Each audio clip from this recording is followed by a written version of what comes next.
Hello अस्सलाम वालेकुम। जैसे कि राजा रानी का एपिसोड 31 का टीज़र जो है वो लॉन्च हो चुका है। जैसे कि रानी जो है वो सेहतयाब होकर घर आ चुकी है। राजा जो है उसके पीछे पड़ा हुआ है कि वो किसी भी तरीके से ज़ावियार से डिवोर्स ले ले और उससे शादी कर ले। बार बार वो उसे ये यकीन दिलाने की कोशिश करता है कि इतनी दूर से मैं तुम्हारे लिए ही वापस आया हूँ। यहाँ पर ज़ावियार जो है उसको कुछ कुछ यादें पुरानी आने लगी है, लेकिन वो रानी को एकदम से भूल गया है। रानी के बार बार कहने पर कि मैं तुम्हारी बीवी हूँ, अगर तुम मुझसे कोई ताल्लुक़ नहीं रखना चाहते हो तो फिर मुझे तलाक दे दो। यहाँ पर सोनिया भी उसे बार बार ये एहसास दिला रही है कि हम दोनों मियाँ बीवी हैं, हमारे दरमियान तमाम ताल्लुकात पहले भी अच्छे थे, मैं तुमसे मोहब्बत करती हूँ। ये लड़की तो सिर्फ तुम्हारी देखभाल के लिए बाबा ने उसे रखा था और ये तुम्हारे पीछे ही पड़ गई है और ये झूठ बोल रही है, इससे तुम्हारा कोई निकाह नहीं हुआ। इसके घर वाले भी लालची हैं और ये लड़की भी लालची है। लेकिन ज़ावियार को अपनी पुरानी यादें जो कि याददाश्त से पहले की थी वो याद आने लगी है कि सोनिया किस तरीके से उसे छोड़कर चली गई थी। उसकी कोई बात को वो नहीं मानती थी, वो सिर्फ दौलत के लिए जो है सिर्फ उससे शादी करके बैठी थी। यहाँ पर सोनिया के बारे में उसे जो भी गलत फहमियाँ थी वो यकीन में बदलती जा रही थी कि सोनिया जो है वो कहीं ना कहीं झूठ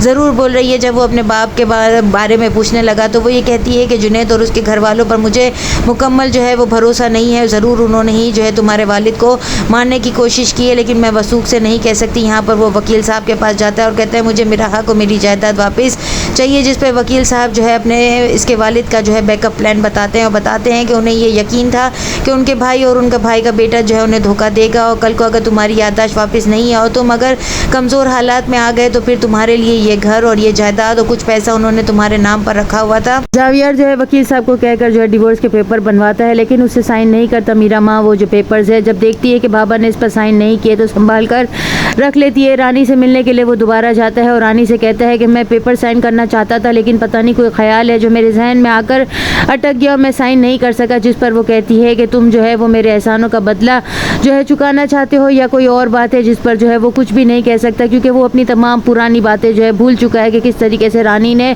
उसकी टेक केयर की, किस तरीके से उन दोनों के दरमियान मोहब्बत हुई और दोनों ने एक दूसरे के साथ को अपनाया। यहाँ पर वो राजा को कहती है कि वो जो है डिवोर्स के पेपर जो है अभी साइन करके नहीं देकर गया है, इसलिए मैं कुछ भी नहीं कह सकती। यहाँ पर ज़ावियार ऑफिस ज्वाइन कर लेता है और उसके ताए अपने बेटे को कहते हैं जुनैद को कि ये जो है इसको हराना बहुत मुश्किल है, जिस पर जुनैद कहता है चाहे ये कितना ही बहादुर हो, कितना ही जो है पावरफुल क्यों ना हो जाए, मैं इससे हिम्मत नहीं हारूंगा, मैं इसे हरा कर रहूँगा। जो है अपने चचा से कहता है कि पीठ तो आप लोगों ने दिखाई है, मैं और मेरे वालिद तो हमेशा आप लोगों का साथ निभाना चाहते थे। यहाँ पर रानी जो है वो डिवोर्स ना होने के बाद जो है वो किस तरीके से जो है ज़ावियार का सामना करेगी और कैसे जो है वो उसको राजा को मना कर देगी नेक्स्ट एपिसोड में और क्या दिखाया जाता है। चैनल के साथ बने रहें, लाइक करें, शेयर करें और सब्सक्राइब करें।